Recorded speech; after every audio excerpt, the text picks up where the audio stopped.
What's your name? Dina. Dina, from 150 yards away. I live in this neighborhood. And what's your beef? No pun intended. My beef?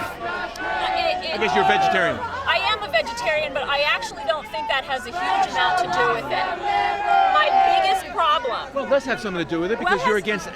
Right, in general. But in this particular case, the chickens that are being used are being treated inhumanely on a very, very regular basis. The gentleman that you were speaking to before with the Pigus, he would make it seem like it's extremely rare, but it's actually not. The chickens aren't given any water for sometimes up to 64 hours before they're killed.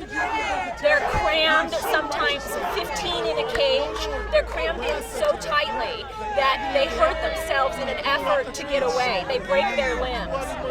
The chickens that are being used are what are called broiler chickens. They've been bred to have more breast meat and a heavier body mass, and at the same time they have weaker wings. So when you hold them by their wings, it actually tears the tendons in their shoulders, which is incredibly painful, as you can imagine. It's painful for a person, it's painful for a chicken. The squawking that they make isn't just, as they sometimes tell their children, it's singing. It's not singing, it's pain. It's terror and pain, and that's my problem. My problem is that 150 yards or 200 yards from my house, by the hundreds and hundreds, every year, these chickens are being tortured.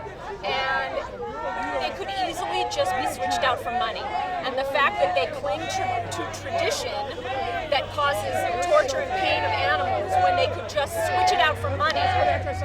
They aren't doing it for the cruelty part. They're doing it. I am not Jewish myself, but I have lots and lots of Jewish family and friends. I'm not fully versed on everything, but I'm not ignorant on the subject. I know why they're doing it, and I know that they could. Why do you think they're doing it? They're doing it because they believe that their sins are transferred onto the chicken to some degree. Well, they can also be done through money, but what we're saying is, I think what he said. I think what he said was that there's a degree of holiness because this comes from it's closer to the biblical imperative. I understand what they're saying, but in this day and age, you could argue that money is closer to our hearts than poultry.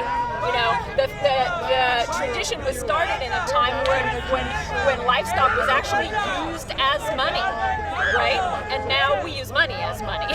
And you could argue that it actually would be more meaningful to donate a big chunk of money than to kill a chicken. I think most of these little kids around here would be more pain to give away a big chunk of change than they would be to see a chicken. You know what I'm saying? Right? It's pretty painful to watch the chickens. Oh, I'm sure it's painful, but it should be not when they wave it over their head, but they don't stick around for the slaughter. Yeah, but the kids aren't seeing, and the adults sadly aren't seeing the way that chickens are being treated before, and they're not seeing the other thing, which is that they're being told that 100% of the time the chickens are going to charity when very frequently they're going in the garbage. And there's been documentation in Jerusalem, Tel Aviv, New York, and California of lots of chickens going in the garbage. So that's unacceptable. Would you like to use your last name? Yes, you can use my last name. You didn't tell me. It's Appel, A-P-P-E-L. Okay.